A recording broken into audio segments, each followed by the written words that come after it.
이 시간 너희가 보는 것을 오늘 설교의 제목으로 삼습니다.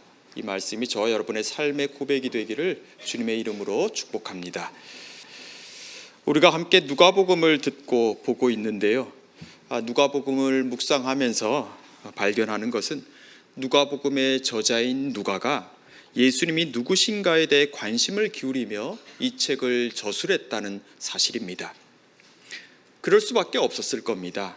그 당시 사람들 사이에 가장 뜨거웠던 주제가 바로 저 예수라는 사람이 누구인가에 관한 것이었기 때문입니다. 이 책을 읽으면서 계속해서 우리가 발견하는 것도 그렇죠. 바리새인들, 또 여러 무리의 사람들, 심지어 예수님의 제자들도 예수님이 누구신지를 잘 모르고 있습니다. 그래서 갈등이 있고 분란이 생기고 또 끝내 예수님에게 신성모독이라는 죄명을 갖다 씌워 십자가에 못 박히게 하지 않았습니까? 이 책의 저자 누가는 시간이 제법 지나서 예수님이 누구신지에 대해 깨닫고 난 후에 이 책을 기록했을 겁니다. 그는 예수님이 하나님이 보내신 하나님의 아들이시며 따라서 예수님을 믿는 사람들은 마침내 예수님을 통해서 하나님이 누구신지 알 수 있다는 걸 말하고자 했습니다. 그런데 여러분, 저는 목사로 있으면서 예수님 당대에 관심이 있었던 바로 이 주제, 예수님이 누구신가에 대해 스스로 물어볼 때가 자주 있습니다. 이상하게 들릴 수도 있겠지만 제 솔직한 생각이 그렇습니다. 예수님이 하나님의 아들인 것도 알겠고 소위 기독교의 하나님이 성부, 성자, 성령, 삼위로 일체이신 하나님이라는 것도 알고 있습니다. 그런데 정말 알고 있는가? 정말 그게 무슨 의미인지를 내가 알고 있고 정말 그 지식이 내 삶에 어떤 영향을 주고 있는가에 대해 설명하라고 한다면 사실 제 안에 여전히 풀리지 않는 것들이 적지 않습니다. 여러분들은 어떻습니까? 예수님을 믿고 구원받은 우리들이지만 예수님을 믿는다는 것이 정말 뭘 말하는 것이고 구원받았다는 것이 무엇인지 우리는 정말로 잘 알고 있습니까? 그 지식이, 그 믿음이라는 것이 오늘 저와 여러분 각자의 삶에 어떤 영향을 주고 있냐는 말입니다. 오늘 본문의 말씀은 바로 그와 같은 질문을 우리에게 던져주고 있습니다. 70인의 제자들이 등장합니다. 그들이 기뻐하며 돌아왔습니다. 예수님께 말하죠. 주의 이름이면 귀신들도 우리에게 항복하더이다. 근데 예수님은 그들을 각 동네와 각 지역으로 둘씩 앞서 보내셨죠. 그리고 마침내 이들이 돌아왔습니다. 보고하는 내용을 들어보니까 그 사역이 꽤 성공적이었습니다. 그들이 다 들떠서 말하죠. 주의 이름이면 귀신들도 우리에게 항복하답니다. 자, 그랬더니 예수님은 뭐라고 하십니까?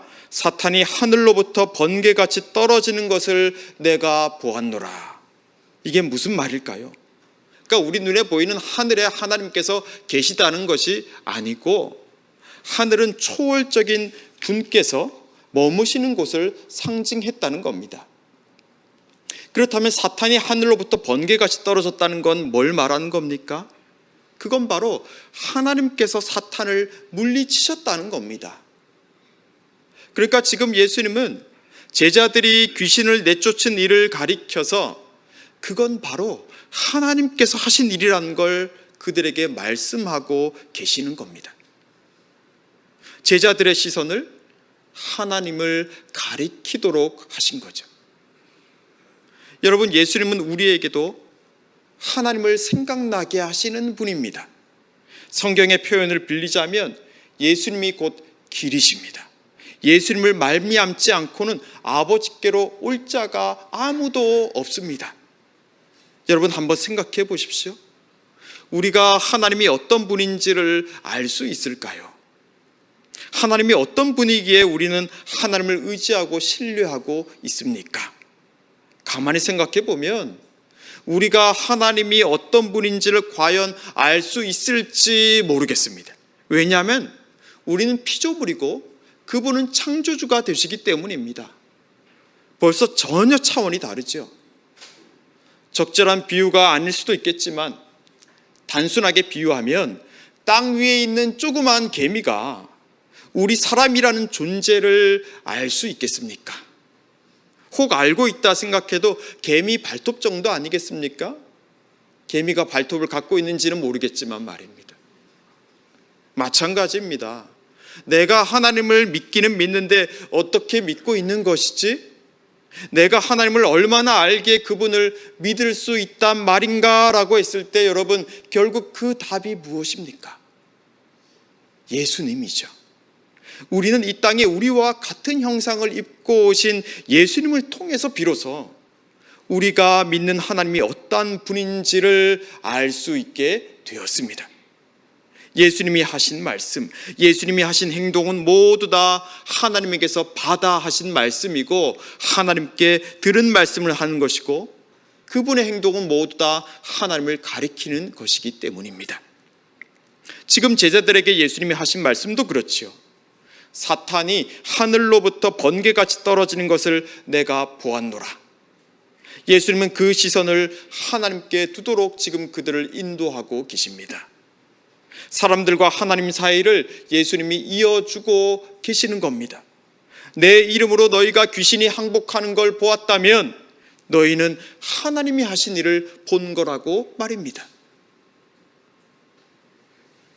목사가 하는 중요한 일 중에 하나가 성도님들을 살피는 일이죠. 목회는 성도에게 영적으로 도움을 주는 일이라 할 수 있을 겁니다. 그런데 그게 뭐냐? 그게 정말 구체적으로 무엇이 성도들에게 도움을 주는 것이냐라고 했을 때 그건 바로 성도들이 하나님을 볼 수 있도록 하나님 앞에 더 가까이 나아가 하나님 앞에 설 수 있도록 하는 것이 그 답이 아닐까 싶습니다. 설교도 결국은 성도님들이 하나님 앞에 설 수 있도록 만드는 일입니다. 신방도 그렇지요. 그 가정 안에 하나님이 함께하고 계시다는 그 믿음을 돕는 겁니다. 질병으로 고통받는 성도님들이 계십니다. 그럼 같이 기도하죠. 나중에 그러십니다. 목사님 감사해요. 수술이 잘 되었어요. 검사 받았는데 큰 일은 아니래요. 목사님 기도 덕분이에요 라고 하십니다. 그런 말씀 들으면 참 기분이 좋아지죠. 목회의 보람과 기쁨이 있습니다. 그래서 그런 얘기를 들으면 감사합니다. 고맙습니다. 계속 기도하겠습니다 라고 했는데 언젠가부터 저는 그 대답을 이렇게 바꾸었습니다. 하나님이 고쳐주셨군요. 하나님이 도와주신 거네요 라고 합니다. 이건 괜히 하는 말이 아닙니다. 예의상 체면 칠회상 하는 말이 아닙니다. 정말로 그러하기 때문입니다. 하나님이 하신 거죠. 귀신이 항복한 일을 우리가 보았다면 거기서 정말로 우리가 보아야 하는 것은 사탄이 하늘로부터 번개같이 떨어진 것이라는 겁니다. 병세가 회복되고 사람이 다시 살아난 일을 통해서 우리는 하나님의 손을 볼 수 있어야 한다는 거죠. 여러분, 우리가 늘 기억해야 할 것은 하나님이 지금 내 삶의 자리에서 살아 일하고 계시다는 것입니다. 그걸 믿고 주님 앞에 서는 것이 곧 치유이고 회복입니다. 하나님께서 의료적인 처방을 통해서 또 식생활을 통해서 운동을 통해서 일하고 계시다 믿는 거죠. 그래야 우리는 그 일이 하나님께서 하신 일이라고 고백할 수 있고 바로 그 고백 위에서 우리는 이제 하나님 나라의 일들을 볼 수 있는 눈을 갖기 시작하는 겁니다. 예수님은 제자들에게 보다 자세하게 다음과 같이 말씀하시죠. 20절입니다. 그러나 귀신들이 너희에게 항복하는 것으로 기뻐하지 말고 너희 이름이 하늘에 기록된 것으로 기뻐하라 하시니라. 자, 제자들이 정말 기뻐해야 할 일이 뭐라고 하십니까? 너희 이름이 하늘에 기록된 것으로 기뻐하라는 겁니다. 하늘에 이름이 기록되었다는 건 하나님께서 너희들을 아신다는 걸 말하죠. 너희가 하나님의 자녀이고 하나님께서 그 자녀와 함께 하신다는 것을 말합니다. 이것으로 기뻐하라는 겁니다. 하나님과 그들 자신이 특별한 관계 안에 있다는 걸 말입니다. 사실 예수님의 제자들이 귀신을 내쫓는 일에 늘 성공한 건 아니었습니다. 9장 37절부터 43절에 그 이야기가 나오죠.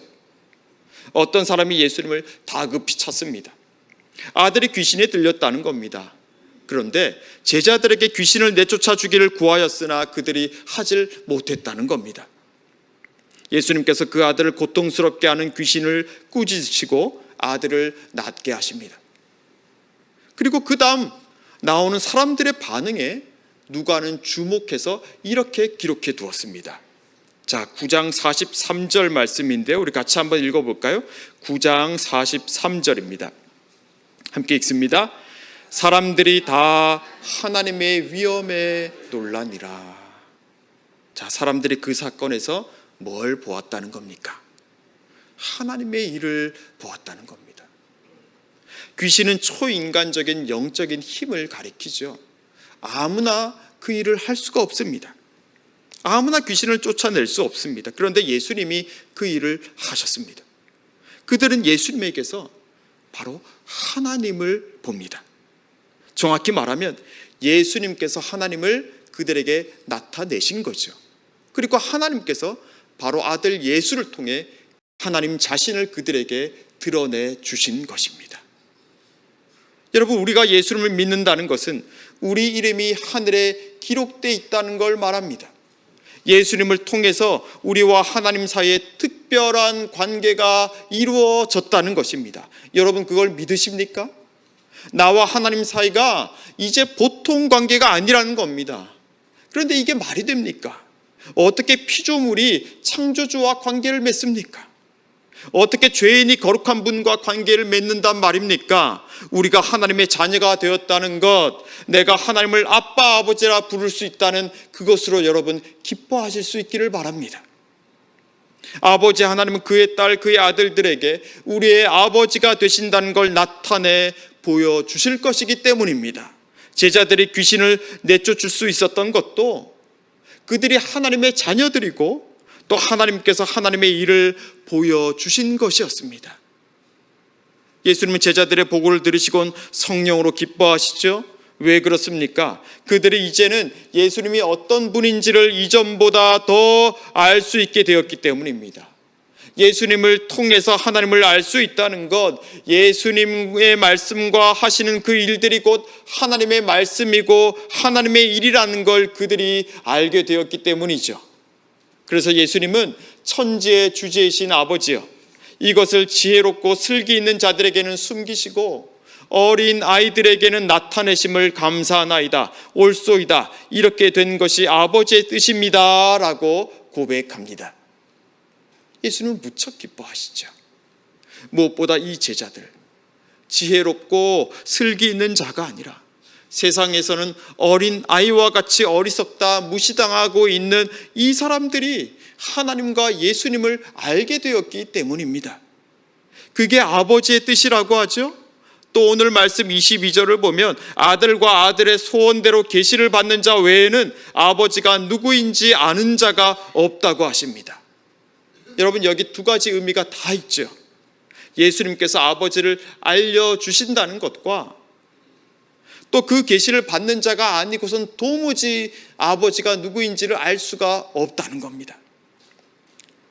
복음서를 보면 두 가지 유형이 다 나오고 있죠. 예수님을 통해서 누군가는 하나님이 누구인지를 알게 되는 사람들이 있는가 하면 반면에 전혀 모르는 사람들도 있습니다. 오히려 예수님이 하나님을 모독한다고 본 사람들도 있지 않습니까? 왜 누구는 예수님에게서 하나님의 일을 보고 또 누구는 예수님에게서 하나님을 전혀 보지 못하는 걸까요? 거기에 대해 바울은 이렇게 말합니다. 유대인은 표적을 구하고 헬라인은 지혜를 찾는다고. 그래서 십자가에 못 박힌 그리스도를 유대인들은 싫어하고 헬라인은 미련하다 여긴다는 겁니다. 하지만 오직 부르심을 받은 자들에게는 유대인이나 헬라인이나 그리스도는 하나님의 능력이요 하나님의 지혜라고 선포하죠. 그리고 하나님의 어리석음이 사람보다 지혜롭고 하나님의 약하심이 사람보다 강하다고 선언합니다. 여러분, 이렇게 고백하고 선포할 수 있는 사람은 어떤 사람입니까? 믿음을 가지고 있는 사람이겠죠. 어떤 사람이 믿음을 가집니까? 나 자신의 한계와 부족함을 알고 있는 사람입니다. 내 능력의 한계를 아는 사람이고 내 실체를 정확히 꿰뚫어 보는 사람입니다. 내가 가지고 있는 지식과 지혜와 내가 가지고 있는 그 물질이 나를 조금도 변화시킬 힘이 없다는 걸 아는 것, 그걸 인정하는 사람, 그래서 그걸 슬퍼하며 나 자신이 아닌 다른 데서 오는 구원을 기다리고 바라는 바로 그 사람에게 믿음이라는 게 주어집니다. 그 사람이 바로 하나님의 부르심을 입은 자가 되는 거죠. 그래서 바울은 말합니다. 하나님께서 세상에 미련한 것들을 택하사 지혜 있는 자들을 부끄럽게 하려 하시고 세상에 약한 것들을 택하사 강한 것들을 부끄럽게 하시며 하나님께서 세상에 천한 것들과 멸시받는 것들과 없는 것들을 택하사 있는 것들을 폐하려 하시나니 라고 말입니다. 사랑하는 성도 여러분, 여러분은 어떤 사람이고 싶으십니까? 세상에서 지혜롭다 여김을 받고 싶으십니까? 사람들을 위력으로 다스릴 수 있는 그런 사람이 되고 싶으십니까? 근데 사실 우리 모두 다 그걸 바랄 겁니다. 우리 다 그런 욕망들을 그 속에 다 감추고 있기 때문입니다. 그 일이 성공이라고 다들 말하지 않습니까? 다 성공하고 싶어 하죠? 그런데 하나님은 성공과 실패라는 잣대로 우리 자신을 평가하시지 않습니다. 하나님은 어떻게 보십니까? 하나님은 생명과 사망이라고 말씀하시죠. 완전히 분류가 다릅니다. 하나님이 주시고자 하는 것은 성공이냐 실패냐가 아니라 그 분류 따위를 우습게 만들어버리는 생명이라는 것입니다. 우리가 어떻게 예수님을 믿게 됐습니까? 우리가 가진 것으로 예수님을 믿은 겁니까? 우리가 정말 잘나서 잘해서 훌륭해서 예수님을 믿게 됐습니까? 그렇지 않죠.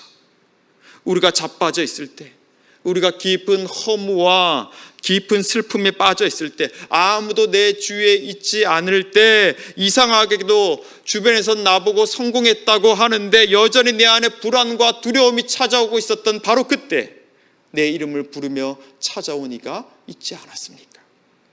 나는 전혀 생각하지 못했는데 오히려 나의 약함으로 인해 하나님을 피하고 숨어 있었는데 그런 나를 그분이 찾아오지 않았습니까?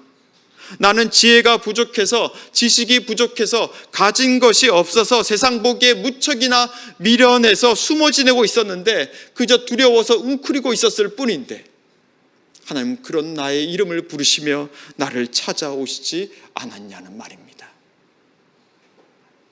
우린 사마리아 수가라는 동네에 사는 여인을 예수님께서 만나신 그 일을 잘 알고 있습니다. 그 여자는 누굽니까? 남편이 5이 있는 여자이죠. 뭡니까? 정결하지 못한 사람, 성적으로 문란한 여인, 따라서 하나님의 백성 안에 들지 못하는 사람입니다. 사람들의 비난을 받으며 살고 있죠. 그러니 아무도 찾지 않는, 아무도 사람이 나오지 않는 바로 그때 가장 햇볕이 강하게 내리쬐을 때 이 사람은 물을 길러 나올 수밖에 없습니다. 그러나 예수님은 하필 바로 그때 사마리아 수가성으로 들어가십니다. 왜요? 이 여자를 만나기 위해서입니다. 여기 온갖 눈치를 보며 비참하게 살아가고 있는 바로 그 사람 말입니다. 그런데 예수님과 여인의 이 대화에서 우리의 눈길을 끄는 대목이 있습니다. 그건 바로 예수님이 이 여자에게 예배에 대해 말씀하고 있다는 점입니다. 예수님 말씀하시죠.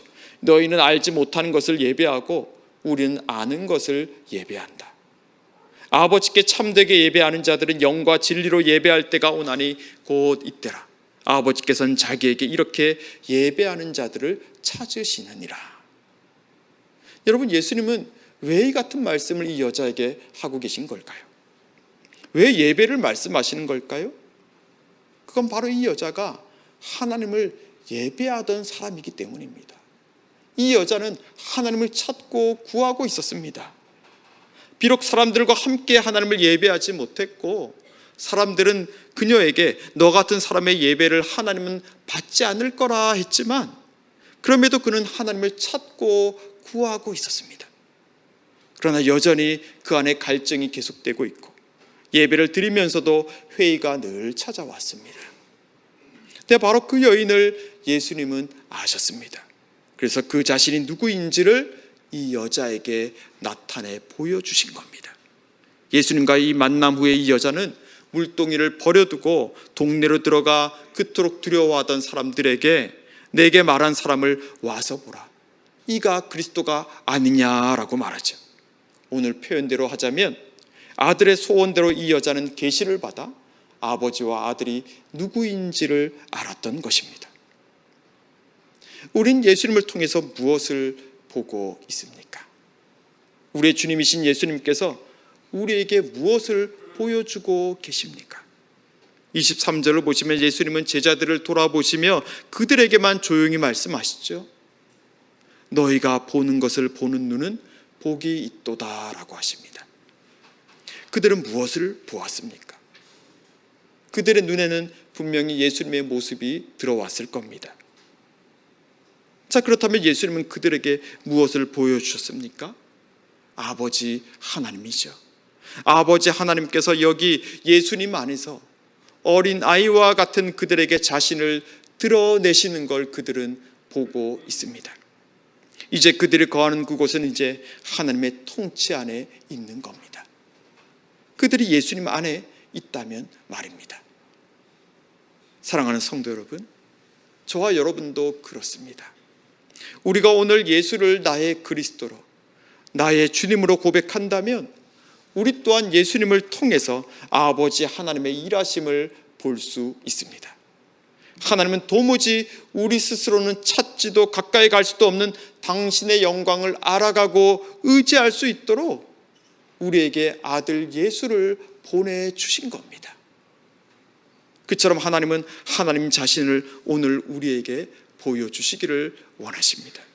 우리가 당장 눈에 보이는 것들에 일희일비하며 결국 두려움과 불안에 빠지지 않도록 말입니다. 여러분 눈에는 무엇이 들어와 있습니까? 우리의 시신경을 자극하고 있는 것은 무엇이고 우리의 몸은 무엇에 그렇게 재빠르게 반응하고 있습니까? 여러분 예수님을 정말로 믿으십니까? 예수님을 정말로 여러분의 삶의 구주로 믿고 고백하고 있습니까? 그렇다면 이제는 예수님의 말씀을 들었다면 그 말씀을 들은 대로 행하십시오. 그래야만 우리는 예수가 생명이고 예수가 길이라는 것을 마침내 고백할 수 있을 것이기 때문입니다. 왜냐하면 그때 비로소 우리의 눈에 예수님이 가리키고 예수님이 말씀하시는 하나님이 들어올 것이기 때문입니다. 예언자들도 선자들도 그토록 보고자 했던 예수님께서 지금 저와 여러분 우리 안에 계십니다. 그리고 그분은 말씀하셨습니다. 하나님의 나라는 다름 아닌 너희 안에 있다고 말입니다. 저와 여러분이 하나님께서 보여주시는 것을 또 다른 누군가에게 보여줄 수 있는 그러한 복된 인생을 살아가시기를 주님의 이름으로 축복합니다. 기도하시겠습니다. 하나님 감사합니다. 우리에게 예수님을 보내주시고 예수님을 믿을 수 있는 믿음을 주셔서 이 땅을 다스리는 하나님의 살아 역사하심을 볼 수 있는 자가 되게 하시니 감사합니다. 그렇습니다. 이제 우리의 이 믿음이 그처럼 값지다는 걸 기억하며 예수님을 의지하여 하나님께 더 가까이 나아가는 삶을 살아가게 해주십시오. 그리하여 이 땅에서 주님의 살아계심을 보는 믿음의 눈이 열려지게 하시고 다른 누군가에게도 그것을 볼 수 있게 하는 삶을 살아가게 해주십시오. 예수님 이름으로 기도합니다. 아멘.